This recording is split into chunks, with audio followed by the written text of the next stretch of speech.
দোয়ার জন্যে হুজুর ডাকতে হবে না, দোয়ার জন্য আমাকে ডেকে বাসায় খাওয়ানোরও দরকার নেই আপনার।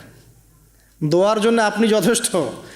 নামাজে দাঁড়ান, নামাজের সেজদায় দোয়া করেন, নফল নামাজ পড়েন, নফল নামাজের সেজদায় দোয়া করেন, নামাজের পরে হাত তুলে দোয়া করেন, প্রয়োজনে নামাজে সালাম ফেরানোর আগে দোয়া করেন, যে কোনো ভালো কাজ করেছেন তারপর দোয়া করেন, ঠিক আছে? কোরআন তেলাওয়াত করলেন, দোয়া করেন, তাহাজ্জুদের ওয়াক্তে দোয়া করেন, বৃষ্টি পড়ছে তখন দোয়া করেন, ঠিক আছে? মানে দোয়া কবুলের মোমেন্ট, সময়গুলো, আজান হয়েছে, আজান ইকামতের মাঝখানে দোয়া করেন, এই যে এখন খুতবা হচ্ছে এই সময় দোয়া করেন, দোয়া কবুল হবে। দিনী মজলিসে বসেছেন, দোয়া করেন, দোয়া করতে থাকেন মনে মনে। যত বেশি আপনি দোয়া করতে পারবেন আল্লাহর কাছে, ইনশাআল্লাহ আল্লাহকে আপনি তত কাছে পাবেন ইনশাআল্লাহ। এটা আল্লাহকে পাওয়ার অন্যতম মাধ্যম। এবং ইস্তেগফার, ইস্তেগফার মানে কি? তওবা করা। আস্তাগফিরুল্লাহাল্লাযী লা ইলাহা ইল্লা হুয়াল হাইয়ুল কাইয়ুম ওয়া আতুবু ইলাইহি। এটা বেশি বেশি পড়বেন, দিনে কমপক্ষে 70 বার বা 100 বার পড়ার চেষ্টা করবেন। আল্লাহ পাক তৌফিক দান করুন। কয়টা বলেছি ভাই? 7টা। আচ্ছা, 8 নম্বর হচ্ছে সদকা করা। সদকা, দান সদাকা আল্লাহর কাছে খুব বেশি পছন্দের। দান সদকা করার জন্য সম্পদ লাগে না, আমার কথা শোনেন। দান সদকা করার জন্য সম্পদ লাগে না, কলিজা লাগে, মন লাগে। বহু বড় বড় মানুষ আছে দান সদকা করতে পারে না, কোটিপতি, জাকাত দেয় না, আছে না? আর বহু গরিব মানুষ ভ্যান চালায়, কৃষিকাজ করে, দেখবেন 100 টাকা দান করে দিল। মন থাকতে হয়, মন, কলিজা বড় থাকতে হয়। তো যাদের কলিজা বড়, মন বড়, তারা দান সদকা করতে পারবে ইনশাআল্লাহ। আর যার মন বড় সেখানেই তো আল্লাহ নূর আসবে। সংক্ষিপ্ত মনে কি, সংকীর্ণ মন আল্লাহ নূর কোত্থেকে আসবে? কথা বুঝতে পারে নাই?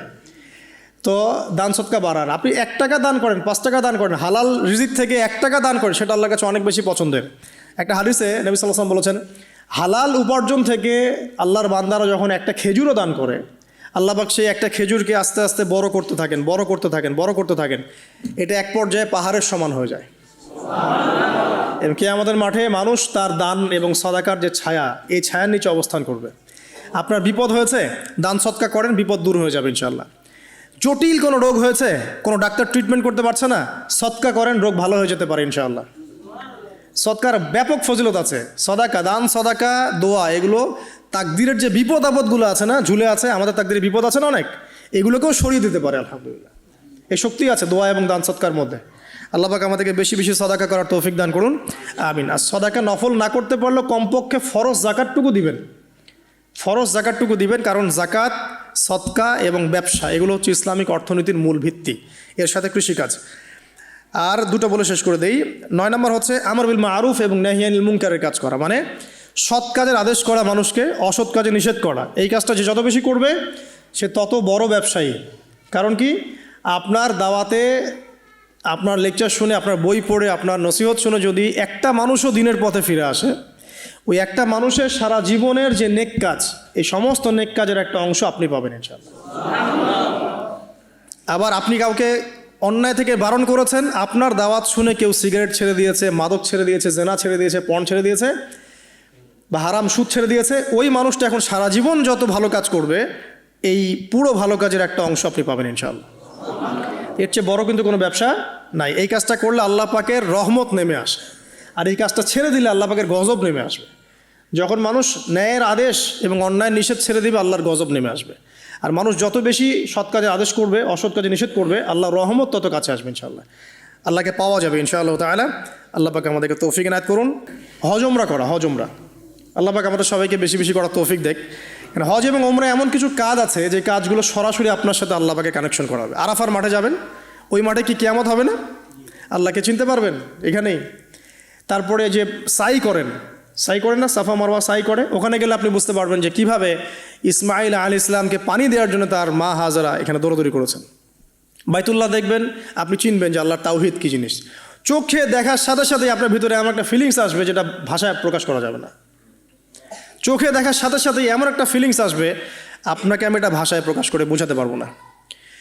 আপনি জানবেন ইব্রাহিম আলাইহিস সালাম এবং তার ছেলে ইসমাইল আলাইহিস সালাম বাপ বেটা মিলে রাজমিস্ত্রির কাজ করেছে। এটা আপনি জামজাম কূপ দেখবেন, পানি পান করবেন, আল্লাহকে চিনতে পারবেন যে এই কূপ তো অলৌকিক, এই কূপের মতো কূপ নাই পৃথিবীতে, এর পানি কখনো শেষ হয় না, এবং এই পানি খেয়ে মানুষ বেঁচে থাকতে পারে, খাবারের দরকার হবে না।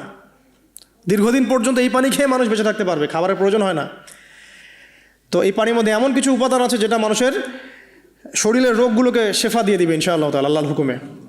তো প্রত্যেকটা কাজে রাসূল সাল্লাল্লাহু আলাইহি ওয়াসাল্লাম শহরে গেছেন মদিনায়, ওই মদিনার বাতাসটা আপনাকে বলে দিবে এটা একটা অন্যরকম শহর, ঠিক আছে? রাসূল সাল্লাল্লাহু আলাইহি ওয়াসাল্লামের রওজায় যাবেন, সামনে দাঁড়াবেন, আপনি আল্লাহকে চিনতে পারবেন। আপনি আর পৃথিবীতে থাকবেন না, অন্য জগতে চলে যাবেন। ওই যে বাকিউল গারকাত আছে, সাহাবীদের কবরস্থান জান্নাতুল বাকি, ওখানে ঢুকবেন, আপনার কাছে মনে হবে যে পৃথিবীটা আসলে কিছুই না। পৃথিবীর সবচেয়ে সেরা মানুষগুলো এই মাটির নিচে শুয়ে আছে, ওখানে আপনাকে খুবই তুচ্ছ মনে হবে তাদের সামনে। এই যে মানে বিভিন্ন জায়গায় গিয়ে আল্লাহকে চিনতে পাওয়া, এটা সবচেয়ে ভালো হয় হজ এবং উমরাতে গিয়ে। আল্লাহ পাক আমাদেরকে তৌফিক এনায়েত করুন, আমিন। তো এটা একটা আল্লাহকে পাওয়ার নিদর্শন। যাদের হজ ফরজ হয়ে গেছে অবশ্যই হজ করে ফেলবেন, আর যাদের সামর্থ্য আছে তারা বেশি বেশি উমরা করবেন। নবী সাল্লাল্লাহু আলাইহি ওয়াসাল্লাম বলেছেন, এক হজ পরের হজের মধ্যে যত গুনাহ মাফ করিয়ে দেয়, এক উমরা পরের উমরার মধ্যে যত গুনাহ সেগুলোকে মাফ করিয়ে দেয়। আল্লাহ পাক আমাদেরকে এই আমলগুলো করার তৌফিক এনায়েত করুন। 6 নাম্বার বলছি জিকির। আল্লাহ পাকের জিকির বাড়াতে হবে। যে আল্লাহ পাকের জিকির যত বেশি করবে, সে আল্লাহ পাকের মারিফত তত বেশি উপলব্ধি করবে, আল্লাহকে পাবে ইনশাআল্লাহ। আর এই জিকির করার জন্যে অজুও শর্ত নয়, জানেন? আল্লাহর জিকির করার জন্য কিন্তু অজু শর্ত নয়। আপনি মনে মনে চলতে ফিরতে অলওয়েজ সুবহানাল্লাহ, আলহামদুলিল্লাহ, আল্লাহু আকবার, লা ইলাহা ইল্লাল্লাহ, আস্তাগফিরুল্লাহ পড়তেই থাকতে পারেন। কষ্টের কিছু আছে? খালি জবান চলবে। মাঠে কাজ করছেন, ওই যে লাঙল দিয়ে কাজ করছেন, সেচ দিচ্ছেন, আপনি পড়তে থাকবেন আস্তাগফিরুল্লাহ ওয়া আতুবু ইলাইহি, লা হাওলা ওয়ালা কুওয়াতা ইল্লা বিল্লাহ, সুবহানাল্লাহ, আলহামদুলিল্লাহ, লা ইলাহা ইল্লাল্লাহ, আল্লাহু আকবার। কোনো সমস্যা নেই। রান্না বান্না করছে মেয়েরা, এটা করতে করতে পড়তে পারবে না? গাড়ি ড্রাইভ করছেন, ড্রাইভ করতে করতে আপনি পড়তে পারবেন লা ইলাহা ইল্লাল্লাহ ওয়াহদাহু লা শারীকা লাহু, লাহুল মুলকু ওয়া লাহুল হামদু ওয়া হুয়া আলা কুল্লি শাইইন কাদির। যে কোনো কাজ করতে করতেই ইল্লাল ইস্তেনজা বাদ দিয়ে। ইস্তেনজা কি জিনিস? প্রসাব পায়খানা। এই সময় এগুলো মুখ দিয়ে বলবেন না, দরকার নাই। আপনি এরপরে যে সময়গুলো আছে এগুলোতে আপনি জিকির বাড়াবেন। যে যত বেশি জিকির করবে তার কলব তত বেশি পরিচ্ছন্ন হবে। যার কলব যত পরিচ্ছন্ন, আল্লাহর নূর তার কলবে তত বেশি আসবে, সে আল্লাহ পাকে তত কাছে পাবে ইনশাআল্লাহ আযজা ওয়া জাল। আর সর্বশেষ একটা বলে শেষ করে দেই, সেটা হলো যে আল্লাহর দিনের খেদমত করা বা দিনের কল্যাণে নিজেকে নিয়োজিত রাখা। আল্লাহর দিনের খেদমত করা বা দিনের কল্যাণে নিজেকে নিয়োজিত করলে আল্লাহ পাককে পাওয়া যাবে ইনশাআল্লাহ। এই পৃথিবীতে আল্লাহ পাকের সবচেয়ে গুরুত্বপূর্ণ জিনিসটা কি? নিয়ামতটা কি? আল্লাহর দিন না? এই দিন ছাড়া কি পৃথিবীতে আর কিছু আছে? একটা হাদিসে আসছে যে পুরো পৃথিবীটাই তো অভিশপ্ত। পুরো পৃথিবীটা কি? অভিশপ্ত। শুধুমাত্র দিনের এলেম অর্জনের জায়গা ছাড়া, তালেবে এলেমদের জায়গা ছাড়া, দিনী মাহফিলগুলো ছাড়া, যেখানে নামাজ হয় এই জায়গাগুলো ছাড়া বাকি সব অভিশপ্ত জায়গা। তো এখানে পৃথিবীতে সবচেয়ে গুরুত্বপূর্ণ এবং ইম্পর্ট্যান্ট আল্লাহর কাছে প্রিয় জিনিসটা কি? আল্লাহর দিন। তো আল্লাহর সেই প্রিয় জিনিসটাকে যারা এগিয়ে নেওয়ার চেষ্টা করবে, সেই দিনের খেদমত করার চেষ্টা করবে, দিনের জন্য একটা মসজিদ করা, একটা মাদ্রাসা করা, হ্যাঁ, একটা ভালো কোনো প্রকল্প করার চেষ্টা করবে, আল্লাহ পাক কি তাদেরকে রক্ষণাবেক্ষণ করবেন না? আল্লাহ পাক তাদের অভিভাবক হবেন না? নিঃসন্দেহে হবেন ইনশাআল্লাহ।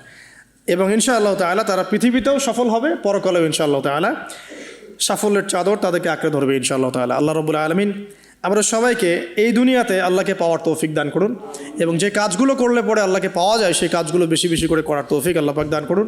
এবং পরকালে আল্লাহ রাব্বুল আলামিন আমাদের গুনাহগুলোকে মাফ করে আল্লাহর রহমতের চাদরে আমাদেরকে আবৃত করে নিন। আল্লাহুম্মা আমিন।